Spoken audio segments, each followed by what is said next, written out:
No programa de hoje também tem um assunto sério. Saiba como identificar a violência em crianças que sofreram algum tipo de abuso. A seguir, saiba como identificar sinais de violência nas crianças. Bom, agora nós vamos abordar um assunto muito sério e extremamente importante. Crianças que foram abusadas sexualmente sofrem mudanças em seu comportamento, como agressividade, dificuldades de relacionamento e isolamento. Entretanto, os especialistas afirmam que esses sintomas podem significar qualquer tipo de violência sofrida na infância. Por isso, eles aconselham aos pais para que fiquem atentos a um conjunto de outros sinais, como gestos, brincadeiras, desenhos, para saber se seus filhos estão sofrendo algum tipo de violência. Quem vai trazer mais esclarecimentos para a gente é a psicóloga clínica, a doutora Marínia Fedilk. Muito boa tarde, doutora Marínia. Bem-vinda mais uma vez ao Ver Mais. Primeiramente, vamos esclarecer para quem está em casa o que é considerado abuso sexual. Isso.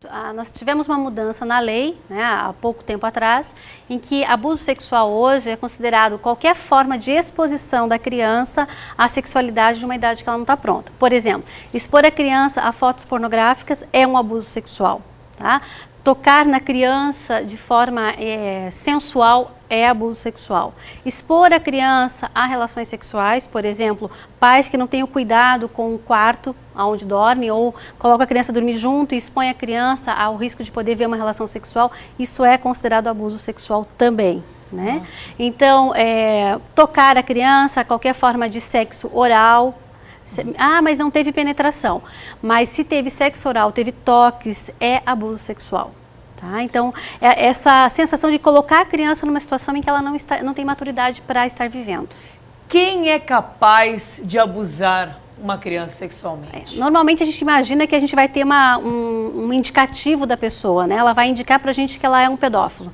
Não, normalmente você vai encontrar perfis que você diz como que eu iria imaginar que essa pessoa é capaz. Então normalmente são pessoas normais, são pessoas profissionais, que têm uma vida social comum, tá? Mas que elas têm essa dificuldade, esse transtorno que está relacionado com a pedofilia. Então pode ser um professor, pode ser um bancário, pode ser um religioso, quer dizer, não tem um perfil definido, mas normalmente são pessoas que demonstram gostar muito de criança. Que gostam de estar com criança, que são muito gentis com crianças e procuram sempre estar próximo de crianças. Isso é um indicativo que a gente tem que ficar bastante atento. Eu fiquei pasma com um dado que 55% dos casos é alguém da própria família, Isso. doutora Marínia. Infelizmente a gente ainda tem esse número muito alto, né, de que a criança ela acaba sendo vítima de quem ela mais ama, de quem deveria proteger ou confiar. Inclusive o maior número de pais biológicos. Gente, pais biológicos. Eu escuto muitas mulheres dizendo assim para mim, olha, eu estou divorciada, mas eu tenho medo de me envolver porque eu tenho filhas. Não, isso não é uma garantia, porque o maior número de abusadores não são padrastos.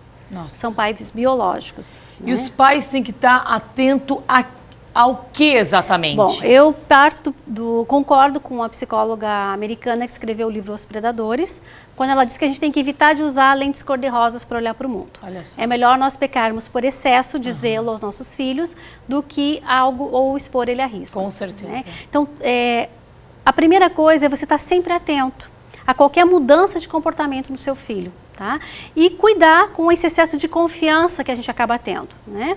Inclusive, essa psicóloga americana, quando ela entrevista os predadores, eles falam que as pessoas mais fáceis de enrolar são as pessoas religiosas. Por quê? Porque são pessoas muito crédulas, elas querem acreditar na bondade das pessoas, né?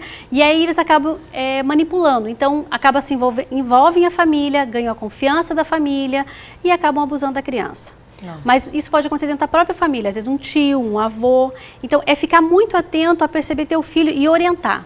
Tem pais que dizem, não, eu não vou falar sobre isso que eu vou assustar. Não, você tem que orientar seu filho que ninguém pode tocar o corpo dele a não ser você. No caso, a mãe e o pai, para dar banho, para ver sem roupa, para tirar a roupa. E sempre orientar ele que qualquer coisa, que alguém toque ele, que ele se sinta incomodado, que ele conte. Essa é a questão que muitos ameaçam a criança. Se você contar pro seu pai e pra sua mãe, eu vou matar alguém e tal. Então, como é que a criança, a mãe tem que colocar isso na cabeça da criança, que ela tem que A única confiar. forma dela, a única forma, meu filho, de você estar protegido sempre é você contar pro pai e pra mãe o que está acontecendo.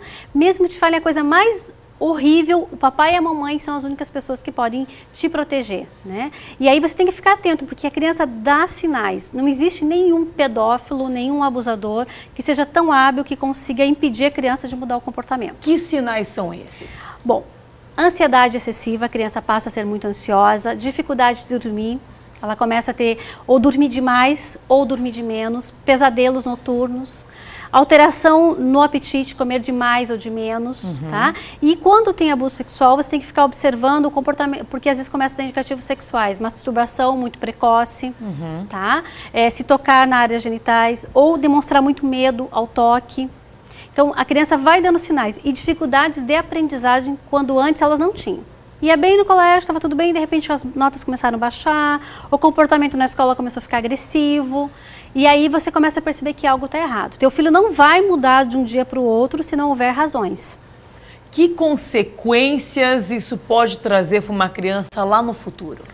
Eu diria para você que se for abuso sexual, é o pior trauma que a gente pode expor uma criança. Nossa. Tá? A gente fala na psicologia que todos os traumas a gente pode superar. O trauma sexual é o mais difícil. Nossa. Então vai ser uma pessoa que vai ter dificuldade tanto em termos de equilíbrio emocional, uma pessoa às vezes ansiosa, insegura, baixa autoestima, dificuldade de vínculos sociais. Aí vai desenvolver, muitas vezes pode vir a desenvolver síndrome do pânico na vida adulta, crise de ansiedades. Então, o trauma sexual, ele é o trauma que mais, digamos, prejudica qualquer ser humano. Independente se é menino, se é menina. E assim, a gente tem que cuidar um pouquinho. Não é só homens que abusam, mulheres também abusam. Tá? Doutora Marine, a pena que o nosso tempo é curto, mas você vai voltar para a gente esclarecer ainda mais sobre esses temas. Muito obrigada pela participação. Quanto mais a gente souber e puder falar, claro, a gente ajuda mais crianças a serem protegidas. E os pais, vamos ficar atentos cada vez mais. Beijo para você, até segunda-feira. Tchau, tchau.